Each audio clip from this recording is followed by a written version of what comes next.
Sean here with BaseMint Comics. It's Wednesday, June 10th. It's new comic book day. It's about 100 degrees outside. And so my main man, Hank, is finally been given the surgeons all clear to be able to hit the trails again. So we are going to pedal on up to our comic shop to pick up our new books. Then we'll be back here to talk about the stuff from last week and show off what we got this week. So Hank, tell them where we're going. Comic book stuff?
So we are back. Tea is made, which I got to admit, on a 100-degree day is a little rough. But I don't want to upset my UK viewers. So, last week's books, there was a lot of good stuff that came out last week. A lot of stuff that I enjoyed, but the hits are right here. Amazing Spider-Man. This had a very big revelation in it. Am I sold on what that revelation is? No. Do I hope that it's a positive and not a negative? Yes. Like, I'm sort of I've got my fingers crossed with this reveal and where it could possibly be going, that maybe they handle it in a way where it's a good thing and not something that brings like another layer of negativity to Peter's life, which I'm sure isn't the case. I guarantee it's probably going to be, it's probably not going to work out the way that we think it is. But, we'll see where it goes. I am not a huge fan of the artist that is working on the book right now. It's a weird, it's not even the art as much as like the palette of, it could be the colors. I don't know. It just seems weird, but I enjoyed this issue. Sort of had you knew what that was going to be, what the reveal was going to be. You just didn't know who, whether or not it was going to be a Ben or a May thing. And so they sort of answered that. I mean, I suppose it could be the two of them together, but we don't know because Ben's dead. what if Scott had stayed with Madeline Pryor? It was an interesting concept, but this is one of the biggest flaws that I have every time Marvel dusts off the what if line. It seems like it always is, what if one thing changed and everything was awful? And that's sort of how this shakes out to be. And I've noticed that, first volume of What If, fun, goofy, like, typical 70s, 80s comics. Some of them got serious. Some of them were just fun. There's one in volume 2 that's what if Aunt May had become the Herald of Galactus? And like every time that they sort of dust off this premise, it's always doom and gloom. That was a little bit of my problem with like the Marvel Studios television version of it, is like it just sort of seemed like there were a couple episodes that were like, oh, this is fun. But then overall it was like, how can we murder all of these characters in new and interesting ways? And that is not for me. So this was like, it was there were elements of it where I was like, oh, interesting. It was nice to see Scott sort of live out his life, but then it got super dark. And, sometimes the real world is super dark, and sometimes I want to read a comic book and escape that darkness. And if I want to do that, Fantastic Four number 12. I talked about how cool it was. I thought that they did the legacy number and the number in Roman numerals, and it's the Empire's greatest. So right out of the gate, like, the cover's fantastic. I know I mistakenly became like I joined like a Fantastic Four Facebook group a little bit before the movie came out, and that was a mistake, because it was a lot of like raging against the movie for a long time, and now that it's sort of settled into the comics, it's a lot of listen, I am aging into I've been reading comics for 35 years. I'm aging into my old-timer status, right? Was it Turner Classic Movies is showing Reality Bites. It's premiering tomorrow as part of their like Gen X thing. And that made me laugh, because I was like, oh, holy shit, I've hit the point where like movies that I grew up with are now, I love TCM.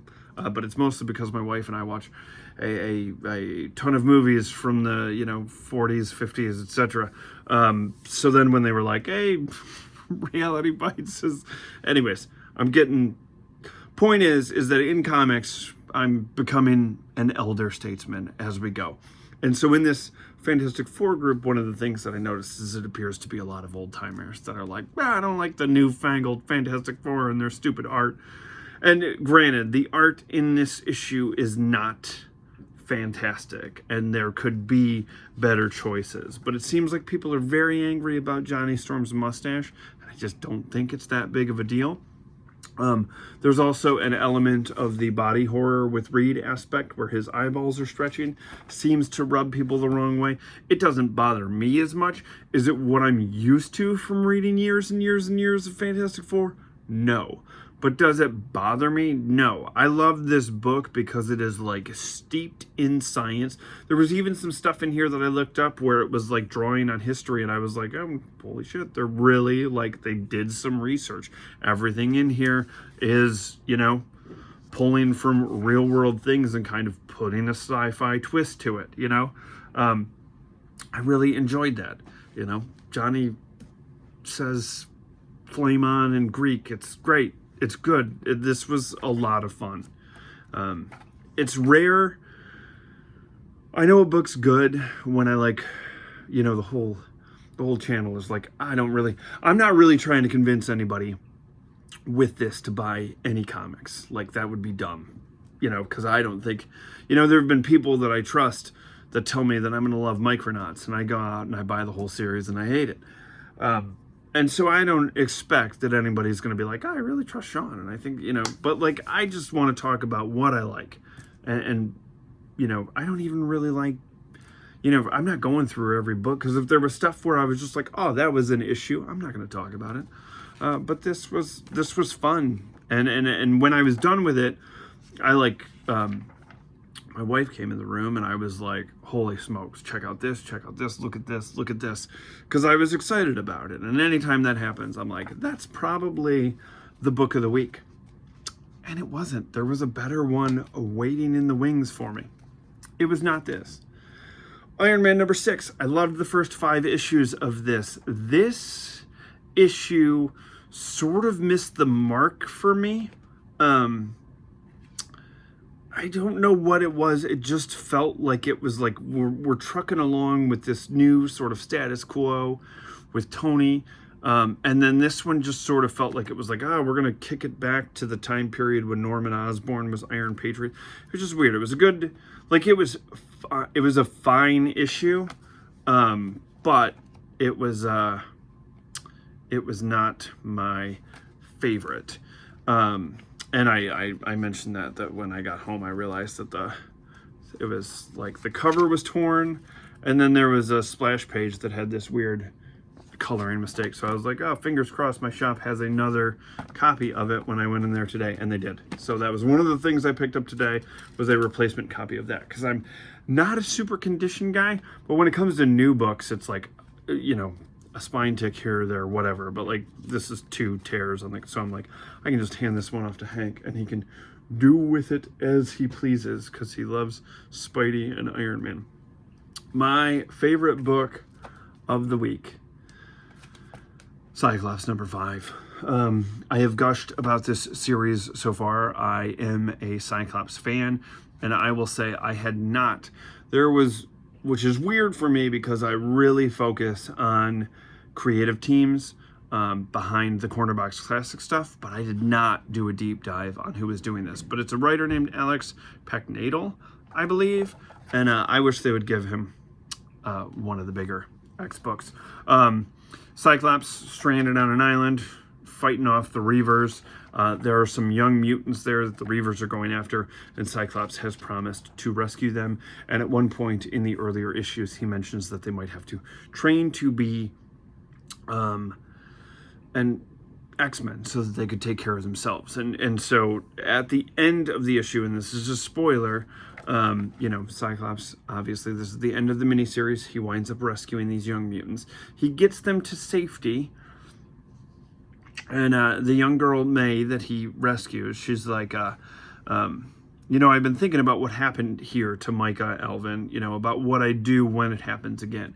And Cyclops is like, and he's like, I need to be an X-Man, don't I? Like you said, I need you to train me. And Cyclops looks at her and he says, no, I don't think so. After Krakoa, everywhere felt like hostile territory. I began to think of all of us as an army. I was wrong. What are we fighting for if not the right to build? You don't want to be an X-Men, May. Go build, dance. And she's like, what about you? And he's like, me? I'll be an X-Men so you don't have to. And then she hugs him and Cyclops walks off. And I was like, if that's not Cyclops to a T of like, I'm going to do this thing and I'm going to be an X-Man for the rest of my life. So that should be... That whole schism, I swear to God, it's probably been 20 years now of Scott just like training child soldiers, and like, that's not what it's about. And like, that nailed it. That was like, dude, you're gonna do this thing. It's like the whole Wolverine wants to kill so the other X-Men don't have to.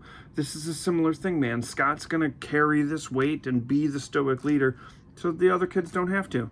And that's good stuff. Like that, I was like, this is an X-Men book that I've been waiting for. I needed that. I needed that in this new era of these characters.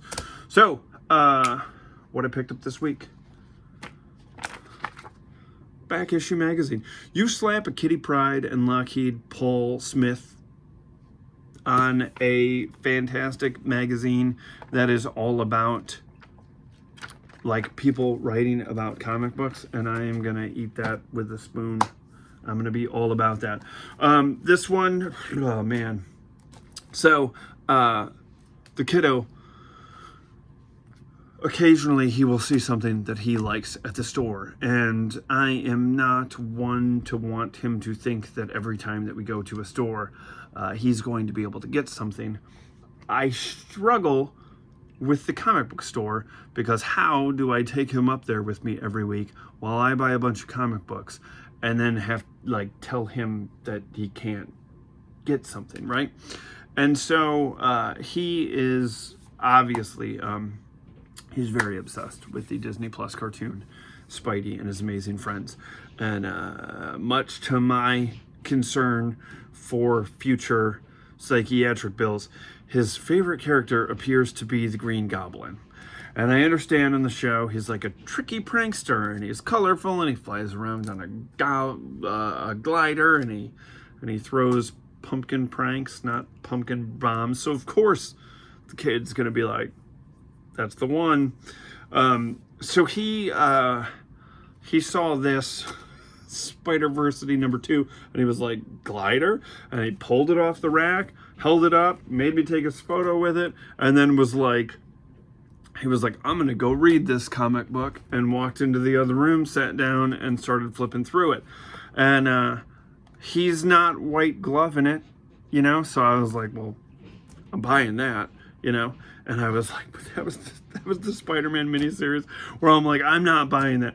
And so they had one copy of issue #1, and I was like, well, if I have to buy issue #2 because he's dog-eared the pages, I might as well get #1 so I know what's going on.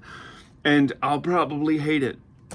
I have no interest in watching Norman Osborn create a Spider-Versity where he trains other spider people, especially spider people that I don't like, because I think there's too many spiders. But my kid today at the comic book store pulled that off the rack, held it up, and said, Dad, I'm gonna go read this, and then went over into the gaming section of my comic book store and sat down and started to flip it through it. And I was like, at least it's not DC. Anyways, so there we are. I'm the problem. Sentry #4. Is this the end? Man, this has been good, but also, yes, this is the last issue of this miniseries. This has been good, but man, this has not been happy. That's for sure.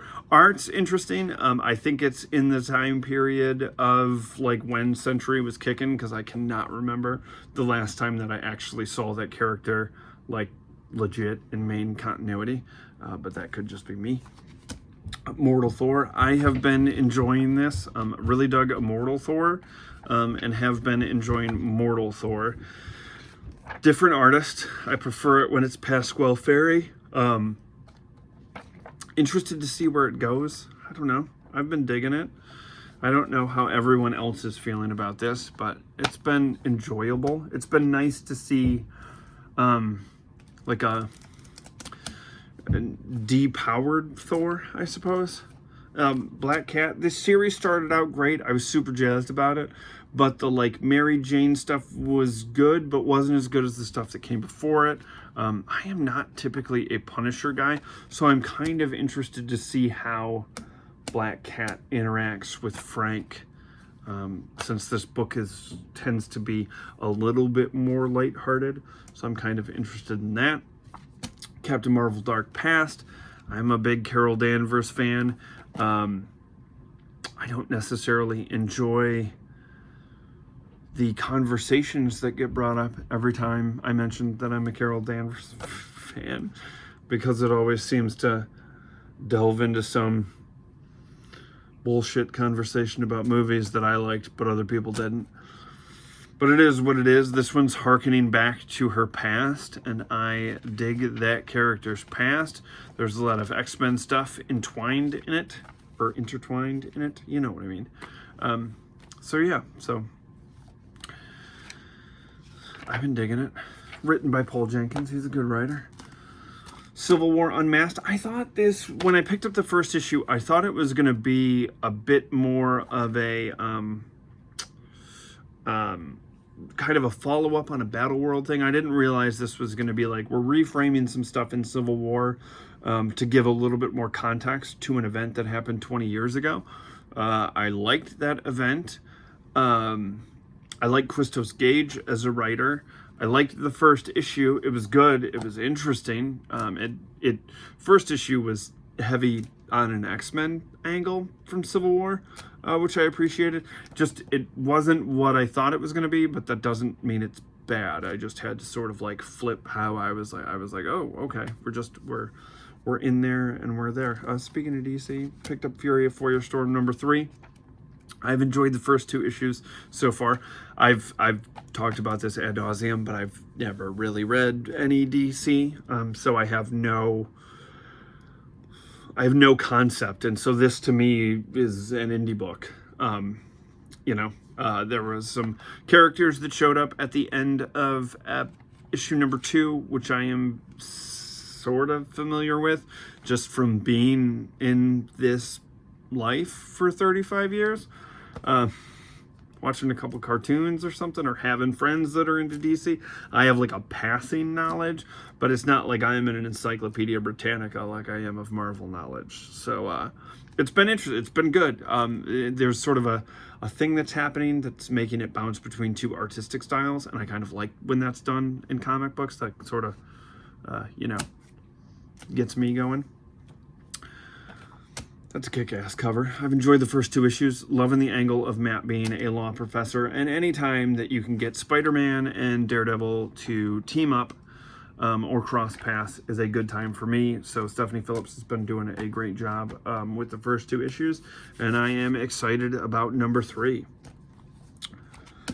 I am not thrilled about the idea of having to deal with Wolverine without adamantium claws again, but I'm trying to keep a level head about this and not be like a weirdo on the internet. I have really enjoyed this series so far. I think it's been great, especially post Age of Revelation. Saladin Ahmed kicked it up a notch, and I've been sort of loving it. And Nightcrawler is my absolute favorite comic book character, so the inclusion of him in the issue is probably I love that friendship between Logan and Kurt, so I am thrilled about that. Jay and Silent Bob, Jay's of Future Past. As a youngster, Mallrats hit theaters on my birthday in '95. I was heavy into comics at the time, and I had not yet seen Clerks, but you were being bombarded by ads for Mallrats at the time, and so I wound up, that was what I wanted to do for my birthday. And so I went to see Mallrats with my mother, my best friend. And it was, to say I was unprepared for what Mallrats was going to be, having never seen a Kevin Smith movie. I loved it. I was mortified to be watching it with my mother. But it is what it is. I was very excited about it. I still very much enjoy Kevin Smith stuff. My pals that I used to tour with, they were actually on the soundtrack for Mallrats, played the MTV movie premiere thing. I found some footage for that a few months ago of them doing that, and that was interesting to see, because I did not see it when I was a younger fella. And they were also in a scene in Chasing Amy. Anyways, so yeah, this is going to be fun. It's going to be funny. I don't know. I don't have to defend myself. I like Kevin Smith flicks. He's a good dude. And I like seeing him I know that this is I'm sure this is a one-shot, but I know it was announced that he has some Spider-Man series coming up soon, and I have also pre-ordered that. X-Men, I just keep on getting it, and hoping for the best. The good news is this has Tony Daniel art, so right there, that's a step up from the fella who was drawing the last arc. I can't get into it. Really not my thing, but that's a weird. This series has been. This series has been Weezer albums to me, where it's a good one, a bad one, a good one, a bad one, and that's how that series has been for me. for a music analogy. Book I'm super excited for. Oh, and this is written by Saladin Ahmed, so I hope that I'm getting Wolverine Saladin Ahmed, and if I'm even saying his name right, I have no idea. I love Shard, and I love Bishop. I sort of came in right around that time period. He's been one of my favorite characters. They did him absolutely dirty for about a decade, but this looks like it's harkening back to classic Bishop, and Shard is a character that I thoroughly enjoyed. They need to make a Marvel Legend of that character. Thoroughly enjoyed that character. So I am actually super hopeful that somehow, because like she came back in X Factor as like Forge had her as like a hologram that could interact with the cast of characters and like go on missions and stuff. And I loved it, man. So I'm really kind of hoping. Not that we need more mutants, but I think it would be cool to get that character back. You took Marrow from me, you bastards. Give me Shard. And then the number one book I'm most excited for this week is Avengers Armageddon. I am very jazzed for this. I have been digging the lead up with Captain America, and saw some, which I'm not the biggest fan. I saw some promo stuff of the Avengers coming out of it, which is like, why do that to me before the... Wait a second, what? This is weird. Okay, so this obviously has a big, super huge number 1 on there, but it says Legacy number 803. I was taking this at face value that it was like an event book, like House of M or Civil War, or Secret Wars or something like that. But is this just the Avengers title? And however many issues this is going to be, that's interesting. Huh. So this is more like when Bendis did Avengers Disassembled? I don't know. Did I just psych myself out about this? That's interesting. I didn't realize that this was technically, I was taking it as an event, not that this was like a retitled Avengers thing. It's weird that it's got the Legacy number on it. This is why the Legacy number drives me nuts. Anyways, those are the books from this week. I'm excited. This is a pretty good stack of comics that I'm excited to read. Lots of good stuff last week, lots of good stuff this week. We got the kiddo on the bike. He's bouncing back excellently. I've been putting comics in clear backer boards. It's been a great week. I'm insanely jealous of everyone that's going to Heroes Con. I think I was chatting with the missus over dinner, and I was like, we should go to North Carolina next year for Heroes Con. And she wants to go. She's been wanting to go and visit Wilmington, and so I'm like, we can do a whole thing. We could do like a week there, and because the con is perfect for me. It's all comic book creators. 0 sleeve stacks. If ever there was a convention, it's been my bucket list convention, and I've been watching tons of videos of everyone being like, look at me, look at me getting ready for this convention, and I'm like, yeah, look at you. That looks awesome. So I'm like, maybe I'm gonna set a little jar aside, and I'm gonna not buy things like Spider-Versity. I'm gonna put that money that I would spend on Spider-Versity in a jar marked Heroes Con, and I'll try to make it out there next year. That's gonna be the goal. I'm gonna convince McRuvy to come to the States, and we're gonna hit North Carolina. I don't want to. Obviously, I'd be bringing the family, so nobody wants to room with he'll be 5 at the time. Nobody wants to room with a 5-year-old, so I'll just be at a Airbnb by ourselves. But we can get dinner, hang out, kidnap Walt Simonson. Yeah. So yeah, that has been a con that has been long on my list of like, oh, I would like to do that. That's like the con. Like everybody talks about like San Diego and stuff like that. I don't care. I don't, like I'll see a trailer when it's released in theaters. But just the laundry list of comic creators there, man. And I am like, you know, we keep losing greats. And I got some folks I got to thank for all the years of absolute joy that their talents have given me. And that would probably be the place to cross quite a few of those off the list. So you heard it here. If I've got a goal for the next year when it comes to comics, it is not there aren't any key books that I need. There's not anything like that. I would just like to be able to go and give Wheezy and Walt high fives for making the summer of 1994, when I bought that first appearance of Archangel up north at my best pal's cabin, a summer to remember. Yeah, so I hope everybody enjoys their new comics. I hope everybody that is going to Heroes Con has a blast. I am, as much as I have been enjoying watching everyone get prepped for Heroes Con, I am absolutely excited to hear all of the stories and see what everyone got. Very jazzed for all of you to go to Heroes Con, and I would definitely, I am going to try to make it to Heroes Con next year. That would be cool.